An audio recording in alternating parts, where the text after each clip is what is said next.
Is a superhero someone who has rules that they never break, no matter what? Or is it someone that does the right thing for the greater good, even if the right thing is horribly, horrifically evil? Jessie ran across the playground to the swing set. "Be safe, honey," her dad said, sitting on the bench, looking at his phone. Jessie ran towards the swing and jumped on it, stomach first, swinging out higher and higher and higher on the swing. "Whee!" Jessie said. "Higher!" "That's nice, sweetheart," her dad said. Jessie swung higher and higher and higher, but then she looked up at the sky. Something blue in the sky looked down at her. It was smiling at her. Jessie put her hands up and waved at the blue thing in the sky. And suddenly, the blue thing in the sky made her hand blue, too.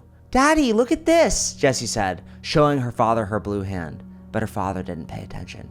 Suddenly, the blue went down Jessie's arm, spreading all over her body. Jessie screamed. She fell off the swing. Her father's eyes widened. He ran across the playground towards her, and yet the blue encompassed Jessie's face. Her father disappeared. Jessie looked around. The bustling neighborhood was quiet. She heard an explosion of a truck hitting another truck in an intersection. "Hello?" Jessie said. She turned around in the neighborhood, walking through the playground. She saw her father's clothes on the ground, his wallet, but not him. "Daddy?" Jessie said, confused, traumatized. She looked up at the blue thing in the sky. "Where's my daddy?" she said. The blue thing in the sky made a sad expression, a really sad expression. It was like a little moon with a little girl's face. "I'm just trying to play too," the little moon said. "I didn't mean to kill nobody." Jessie grabbed the little moon out of the sky and looked at it. It was only in the palm of her hand, and yet daytime became nighttime. Jessie looked out over her decimated neighborhood, with steamy figures coming out of the sky, down from above. Jessie looked at the little moon in her hand. "Where's my daddy?" she said. But the little moon cried and cried and cried. Jessie wandered the land full of night, looking for someone. She was hungry and tired, but most of all, she was scared. She didn't know where her dad was, where her mom was. She didn't know where her friends were. She walked through her school, she walked through her neighborhood, and yet nobody was there. Just piles of clothes on the ground. Even though Jessie was only 6 years old, she had the feeling that she did something wrong. But when she saw the men in the silvery armor walking towards her, she didn't feel sad. She felt relieved. "Oh God," one of the men in the silver armor said. "She's just a kid. That's okay." One of the men in the silvery plate armor walked up to Jessie. "What's that in your hand, princess?" But Jessie was afraid of the man in the silvery plate armor. She couldn't see his eyes. "Get back," Jessie said. She held up the little moon and pointed it towards the men in the silver armor. They tried to dive for cover, but the little moon turned them into smoke. Jessie ran into her school's gymnasium and put herself into a ball and went to sleep. When Jessie woke up, she was surrounded by men in silvery armor. "Get away from me," Jessie said. She tried to grab the little moon, but it wasn't there. It was in a box far across the gymnasium. "Give me my moon back," Jessie said. "You want to do this?" one of the silvery men said. "Come on, man, she's just a kid." Jessie's eyes glowed with moon energy. "Give me my moon back!" The silvery men disappeared into smoke, leaving just the box with the little moon. Jessie opened it and saw the little moon crying and crying and crying. "It's all right," Jessie said, holding onto the little moon. "Mommy's here. Mommy will protect you." Jessie walked around her neighborhood in the eternal night. There were no more men in silvery costumes that she could see. Their armors were gone, melted into smoke. They didn't leave their clothes behind like Jessie's daddy did. Jessie had an idea, a dark idea, a sad idea, that maybe her daddy wasn't going to come back, that maybe he wasn't hiding, and yet Jessie couldn't think that. She had a little moon to protect.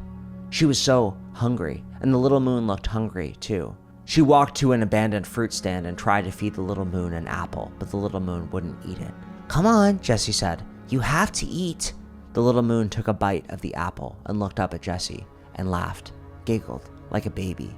Jessie laughed too. "It's okay," Jessie said. "We'll find Daddy. He's just hiding." As she walked through the neighborhood with the blue, starry sky full of golden stars, Jessie wondered where the men in the silvery costumes were hiding too. They had disappeared in a moment, teleported, like strange ghosts. But Jessie didn't care. The men in the silvery suits, they weren't nice. And yet, down from the starry sky, Jesse saw him, a flying man in a gray costume. Everybody knew who this man was. The Defender, the Earth's greatest superhero. "Defender!" Jesse said. "Look!" She showed the little moon the Defender, and the little moon started crying, but Jesse didn't know why.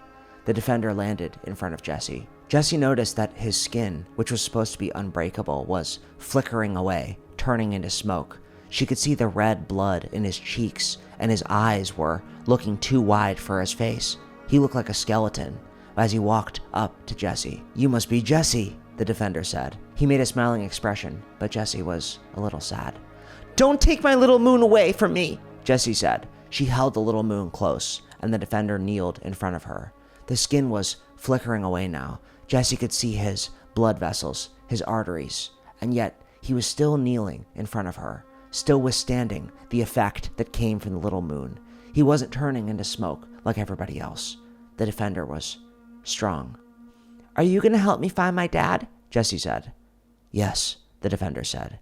And with no mercy, nothing in his heart, the Defender reached out and crushed the little moon in Jesse's hand. Jesse screamed and cried as the sky turned back to normal, a normal sky, as the uncomfortable night silence turned into screaming, sirens, wailing, as there were bones and blood on the floor, bones and blood that Jesse didn't see before. Her eyes widened in horror. She pointed at the Defender, but the Defender mercilessly put his hand into Jesse's chest. "Ow!" Jesse said, looking at his hand in her chest. The Defender smiled, a sad smile. "You're going to see your daddy now," the Defender said. "Are you going to be a brave little girl for me?" Jesse looked at the Defender's eyes. "You hurt me, but you're a superhero," Jesse said. "I know, Princess," the Defender said. His eyes were full of tears going down his face. "Don't cry," Jesse said, wiping the tears from the superhero's cheeks. She felt sleepy, really sleepy. She went to sleep. The death toll from the first contact of the moon gods with Earth, 270,000 people.